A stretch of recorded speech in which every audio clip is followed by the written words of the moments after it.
اب جمعۃ الوداع، وداع کا معنی ہے اختتامی اور آخری، اس کے بعد اس طرح کا جمعہ اس مہینے میں پھر نہیں آئے گا، اس کو کہتے ہیں جمعۃ الوداع، یعنی اختتامی جمعہ ہے، آخری جمعہ ہے۔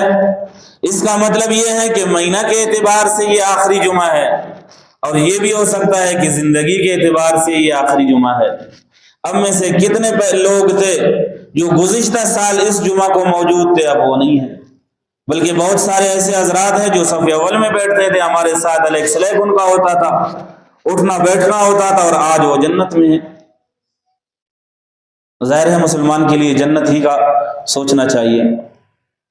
تو زندگی کے اعتبار سے بھی یہ آخری جمعہ ہو سکتا ہے کہ آئندہ پتہ نہیں رمضان شریف ملے کہ نہ ملے۔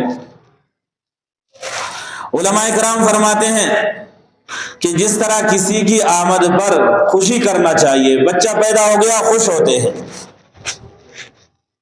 اسی طرح کسی کے اختتام پر ایک تو یہ ہے کہ اس کے ادب و احترام کا خیال رکھتے ہوئے اس کے ساتھ اسی طرح سے پیش آ جائے۔ دوسری بات یہ کہ اس کو رخصت کر رہے ہیں تو پرنم آنکھوں سے رخصت کر لیں کہ رب یہ مجھ سے جدا ہو رہا ہے۔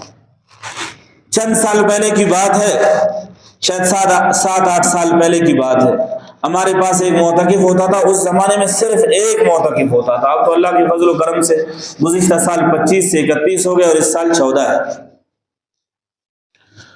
اس معتکف کا حال یہ تھا کہ وہ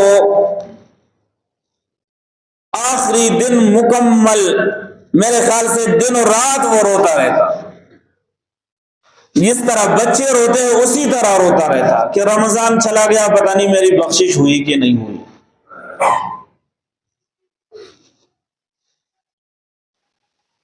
ایک تو یہ ہے کہ اس کو رخصت کرنے کے لیے اس کا ادب و احترام کا خیال رکھا جائے، اور دوسری بات یہ ہے کہ رخصت ہونے پر پرنم آنکھوں سے اسے رخصت کر لے۔ ہم روئے رب سے مانگے، رب ہماری مغفرت فرما، یا اللہ مزید قدر کرنے کی توفیق نصیب فرما۔ کسی کے الوداعی موقع پر یہ دو چیزیں لازمی ہوتی ہیں۔